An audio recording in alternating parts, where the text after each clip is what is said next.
একটি 15 বছরের মেয়ের সুইসাইড নোট। প্রিয় আম্মু, খুব ভালোবাসি তোমায়।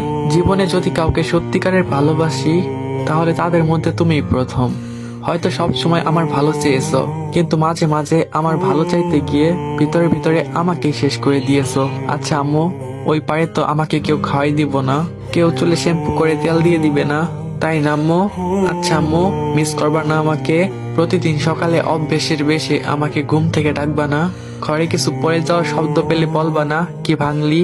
তারা আসতেছি, গিয়ে যখন দেখবা আমি তো নেই, আর মনে পড়বে আমি তো আর তোমাদের জ্বালানোর জন্য নেই, তখন কি একটুও খারাপ লাগবে না?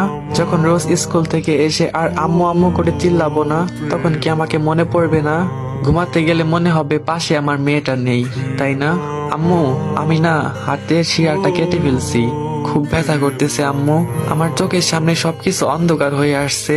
আম্মু, আমার হাতটা একটু ধরবা, খুব ইচ্ছে করতেছে আমার বাঁচতে, কিন্তু মারা যাওয়ার পর যারা কান্না করবে আজকে আমি বেঁচে গেলে তারাই আমাকে আবার মারতে বাধ্য করবে। ভালো থাকো আম্মু। প্রিয় আব্বু। আব্বু, তুমি হয়তো আমাকে খুব ভালোবাসো, কিন্তু কখনো দেখাও না। সব সময় এটাই ভাবো লোকে কি বলবে, লোকে কি ভাববে। হয়তোবা তোমার কাছে আগে সমাজ, তারপরে আমি ছিলাম, কিন্তু তোমার মাঝে মাঝে এটাও বোঝার দরকার ছিল আমিও মানুষ, আমারও কষ্ট হয়, আমারও নিজের কিছু ইচ্ছা ছিল। খুব ভালোবাসি তোমাকে আব্বু।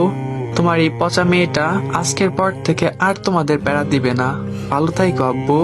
ডিয়ার বেস্ট ফ্রেন্ড, তোমাকে বলার মতো অনেক কিছুই ছিল, কিন্তু একটা কথাই বলবো, অনেক ভালোবাসি তোমাকে।